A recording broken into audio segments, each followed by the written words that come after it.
Hi class 7.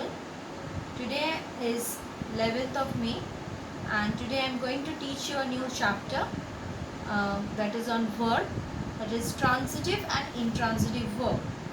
I don't know whether you have learned about transitive or intransitive verb, but no problem. Let us learn today about the transitive, what is transitive and what is intransitive verb.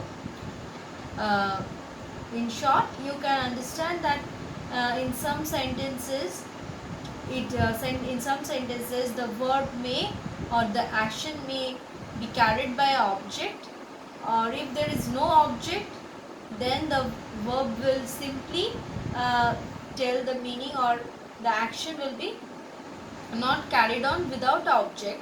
Okay, and that's the thing, because of that object and without an object, it is divided into two types of verbs, that is transitive verbs and intransitive verbs. Okay, so take out page number 62.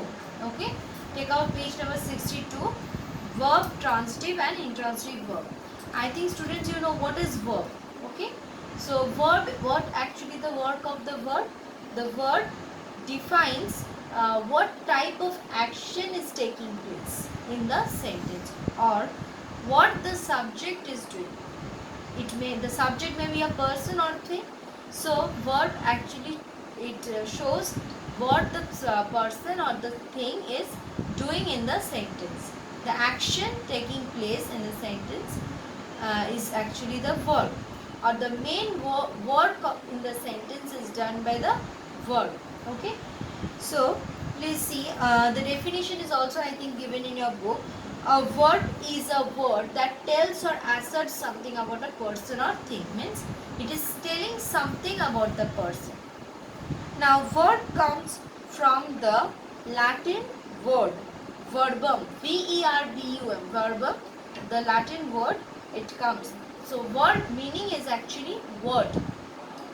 It is so called because it is the most important word in a sentence. Without a verb, we cannot make a sentence, or a sentence meaning may not be complete. Because if you write only the noun or pronoun or the adjective, we cannot express the meaning of a sentence, because the action, mainly what the subject is doing, okay, what the noun is doing, or what we are telling about a noun, that is only verb. So without a verb we cannot frame a sentence. So that's why it is the main word in a sentence. Means verb is the main word. Now some examples you see. A verb may tell us three types of things. Like first, what a person or thing does. Okay, it may tell us what a person or thing is doing. Secondly, it may tell if anything is done on that person or thing. Okay, like I am writing on the board. Okay, so what I am doing on the board, I am telling about the board. Something is done on the board. Okay, something is done. So what is done on the board? Writing. So I am writing on the board. So this action is taking place on the board. Okay, and that means the board is the receiver of the action writing.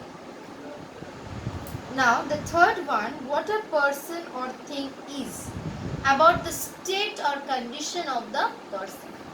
Now number one, I told what a person or thing does. For that I am telling you one example. Like look at the board. Hari laughs. H-A-R-I, Hari. L-A-U-G-H-S, laughs. Hari laughs. Now I have underlined this word laughs. Why? Because this is the verb. Okay? This is the verb I have written here. Hari laughs. Laughs is verb. So what Hari is doing? What this person or thing a person is doing? Laughing. So laughing is the action. So that's why laughs is verb. Now second, if some action is done on something, like the window, another example, the window is broken. Now here, this is one thing, window is a thing. Now something is done on this window, that also requires a verb. If something is done on the thing and you have to express that one, that that time also we have to use a verb. Without a verb we cannot tell what is done. So what is done on the window? The window is broken. Okay, so the window is broken. So here is broken is the verb. Now you already have some idea about the word. Now we should move towards what is called transitive word, or how we can identify which verb is transitive and which type of verb is intransitive. Now look into your book. There is rule number 180, where it is said a word often consists of more than one word. Like the girls were singing. Sometimes like here is broken. Here is also verb, broken is also verb.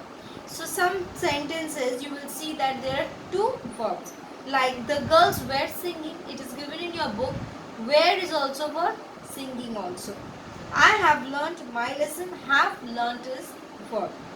The watch has been found, has been is the verb, has been found, has been found, this together, this is the verb. Now I have written to here two sentences.